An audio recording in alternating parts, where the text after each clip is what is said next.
everyone, welcome to today's YouTube video. So today I'm going to be doing a tutorial for this top. You might have seen it on my Instagram. I have it here as well. It's a little t-shirt with some nice raglan increases down the side. Today I'm going to be making it with a cotton yarn. This was made using fyberspates cumulus in the alpaca silk base. I think the colour is ultraviolet something or other. I'll find it and put it on the screen. But yeah, it's so soft and it's perfect little tee. So let's get started. Okay, so the yarn that I'm using is the Wool and the Gang Shiny Happy Cotton with Hobbie's Cotton Silk, both in the orange colour. So here they are together. I'm going to be using a 6mm needle. I've already made a little swatch to show you guys. There we go. Don't know if it's quite getting it, but it's a little bit lighter than this, but still really nice. So yeah, so you can use any yarn size, any needle size for this. We'll start by making the little swatch. So we need to long tail cast on 10 stitches and then knit and stockinette for 10 rows before casting off using your preferred stretchy bind off. Once you've done that, then we'll move on to casting on for the piece. Okay, so the first thing you need to do is measure your swatch. I would measure it like quite stretched out because the neckline will be quite stretched once you've finished and blocked it and everything. So holding it by the edges, stretch it out and measure the width in the center of the swatch. So mine is approximately 9 centimeters, but when it's relaxed, it's about 7.5 centimeters. Okay, so you've got your width of the swatch. Next, you need to measure around your neck, the sort of where you want the neckline to sit. So for me, I'm just gonna measure quickly. I want it to be about like there. And that measurement is about 52 centimeters. So I'll make a note of that. And then we need to figure out the number of stitches we need to cast on. So we've got a little bit of maths to do, but I'll go through it all quite slowly. So you start with the measurement around the neck. You divide that by the width of your swatch. You times it by 10, which is the number of stitches that your swatch is. So for me, I've got 52 divided by 9 times by 10 equals approximately 58. So that's the number that I'm going to cast on. Next, we need to figure out the number of stitches for each section. So for the raglan increase pattern, it's a 6-stitch pattern where there's 2 knit stitches and then 2 purl stitches and then 2 knit stitches between the increases. So then that happens 4 times. So I need to take away 24 from my number of I've casted on.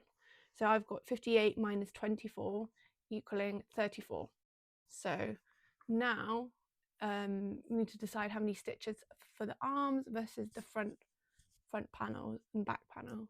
So for this one, I had only 2 stitches here for the arms because I wanted it to be kind of a wider bit at the front and back. I'm going to do similarly for this one. So I'm going to only have 1 stitch, I think, between the increases on each side, which means I then have to take 2 away from my 34, giving me 32 stitches for both the front and the back panel, and then dividing that by 2 gives 16 for each. So my pattern is going to be 16 and then 6, 1 stitch here and then another 6 here and then 16 and then 6 and then 1 and then 6 again. So, and that all equals the 58 that we had for the total number that I'm casting on. Now you just need to cast on your total number of stitches using a long tail cast on, I suggest, and then I'll show you how I divide it as well as I go through. Okay, so the first thing you need to do is cast on your number of cast on stitches. So I'm going to long tail cast on 58 stitches. Personally, I'm not going to do any ribbing for mine. I quite like the raw type edge that you get without doing the ribbing, but I'm going to do quite a tight long tail cast on so it doesn't get too floppy at the neckline. But yeah, if you wanted to do ribbing, then I would suggest measuring that neck measurement like a little bit bigger, because you'll do a tight long tail cast on and then some ribbing before you get to the number of stitches that you have for the body. For the yoke. Okay, so as I said, I'm going to be doing casting on 58 stitches by long tail cast on. So make sure you've got enough tail. Yeah, that's enough. I'm going to do quite a tight cast on.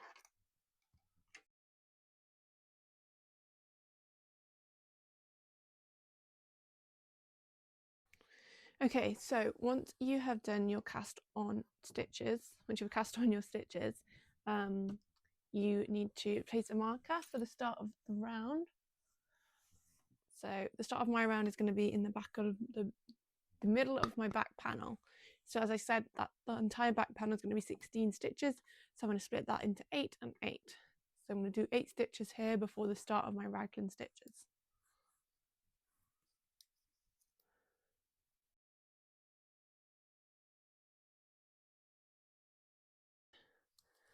Okay, so now I'm going to do an increase stitch. So I'm going to do a make one left. So left leaning decrease, sorry, left leaning increase, and then place a marker. And these are like the raglan stitches. So I'm going to knit 2,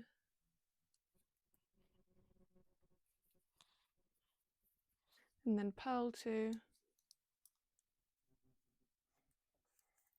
and then knit 2 again.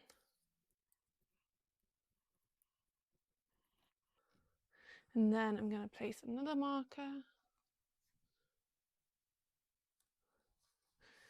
and I'm going to do a make one right.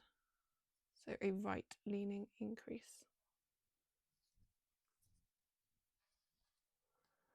Okay, so that is the start of the back panel. These are my raglan stitches with increases on each side. And now I'm going to do the sleeve stitch, which is going to be just one stitch from me. So just one, and then do a make one left again. Okay, and now I'm going to place my marker again, and I'm going to do again knit 2 knits, 2 purls, 2 knits again. So that's 2 knits, 2 purls,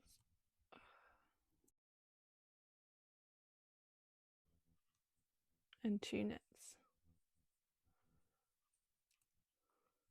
And then place my marker,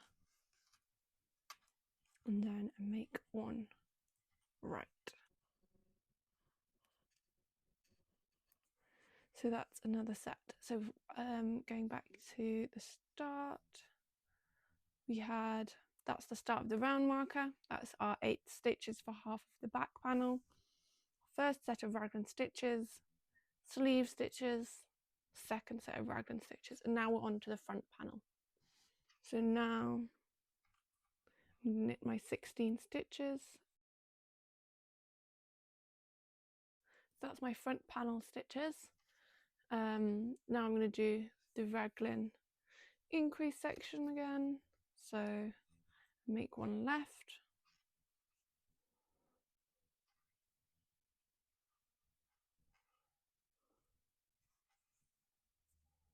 and then place marker, knit 2, purl 2,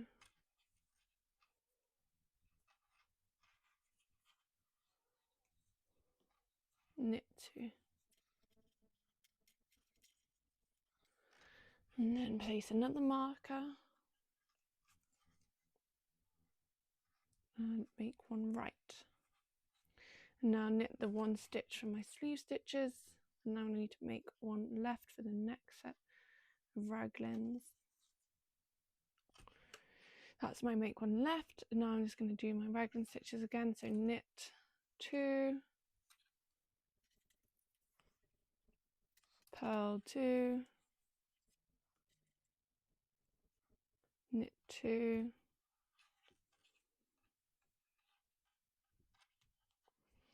and make one right.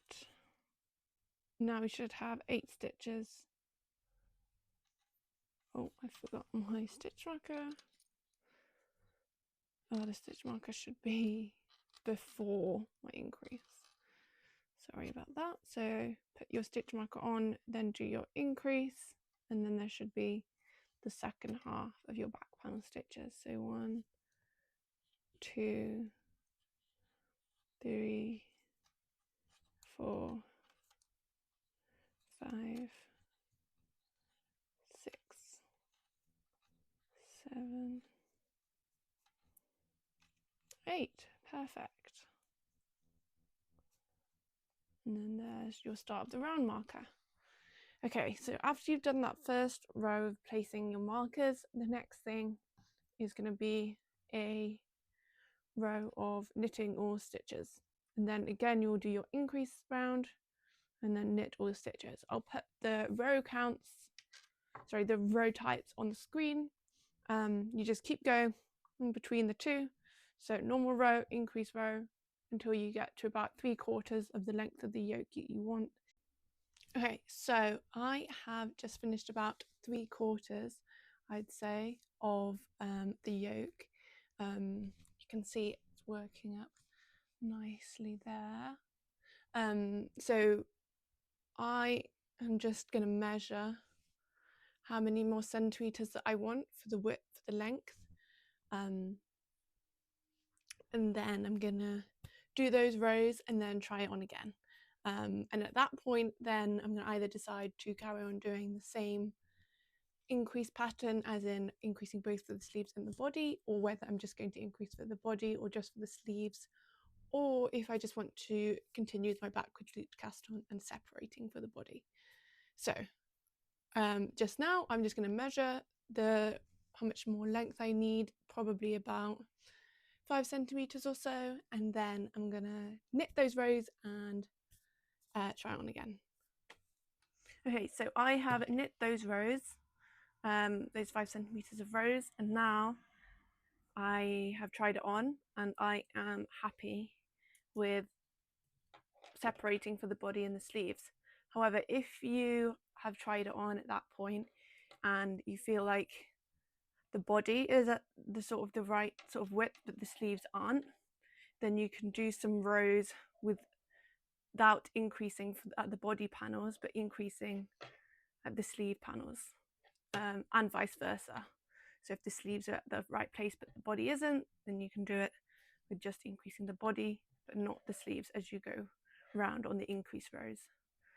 But then once you've done that, try it on again and then make sure it's at the right place that you want before you separate for the body and the sleeves. So I'm at my first stitch marker. I'm doing mine on an increase round, but you can do it on a normal round if you prefer.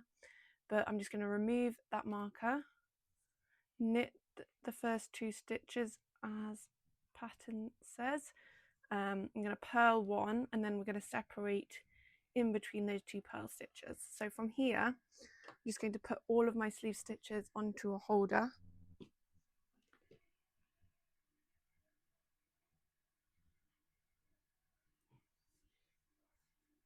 Like so, up to the middle of those 2 purl stitches, like that. So take that out. Then I'm going to tie that into a knot in a minute, but for now I'm just going to leave it there. Now I'm going to do some backwards loop cast on stitches. So for me, when I tried my top on, it sort of was about 4 or 5 centimeters apart where I wanted the joins to be. So when I tried it on and pulled these two pieces together on my underarm, they're about 4 to 5 centimeters apart. So looking at my gauge, and you can even use a measuring tape, just measure across the width that you want. So mine's about 4, so I'm going 1, 2, 3, 4, 5, 6. So I'm going to backwards loop cast on 6 stitches. So 1, 2, 3, 4, 5, and 6. And then I'm just going to continue knitting these raglan stitches. So the first one is a purl stitch, and then 2 knit stitches, remove the marker, and because I'm doing this on an increase round, I'm going to do my make on right.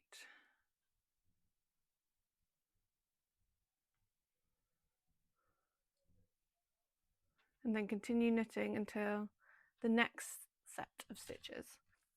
Okay, so once you have put one sleeve set of stitches on hold, you'll knit to your next stitch marker and put those sleeve stitches on hold, and then you'll be working your body in the round in stockinette until you get to your desired length, and then I'll come back for casting off, and then we will put our sleeve stitches onto our needles again and work our sleeves one after the other in the round.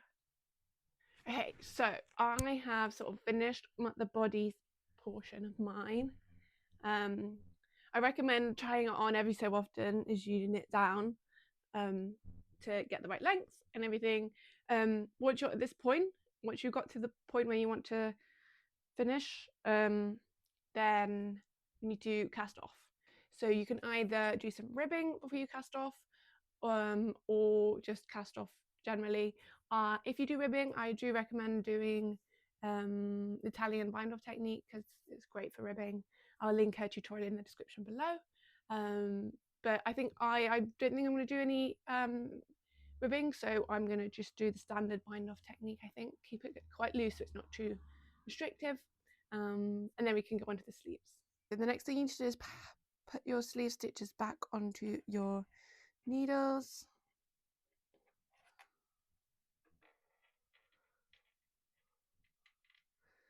I really like these stitch holders. They're from Hobbii. I think you can get them on Amazon and stuff like that as well, but you can just pop your needle tip in there and pull it through. So good. Here I am using a 30 centimeter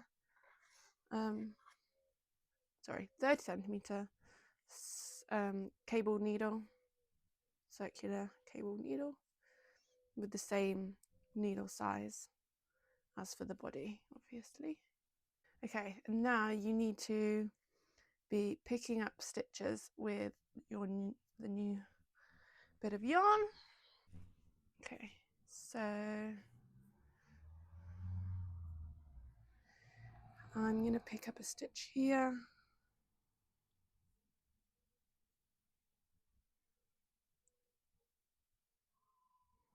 And then picking up stitches for all of the backwards loop cast on stitches.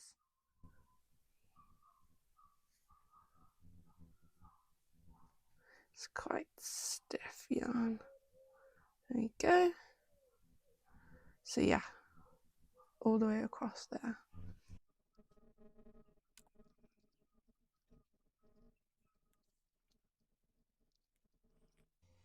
And then again, I'm going to pick up a stitch just there. And then just knit in the round. Alternatively, if you wanted a sleeve cap, you could cast off at this point.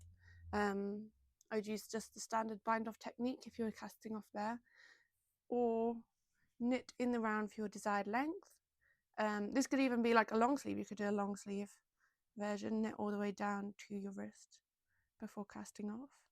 I still haven't decided what I'm going to do yet, but yeah, so you just knit in the round and then again either do ribbing, an Italian bind off, or just bind off using the same method you used for the body. And then do the same for the other side. I'll link videos of the techniques that I mentioned in the description below, so you can go to that if you want. Weave in your ends and block your top and you're done. Thank you so much for watching, and I'll see you next time. Bye.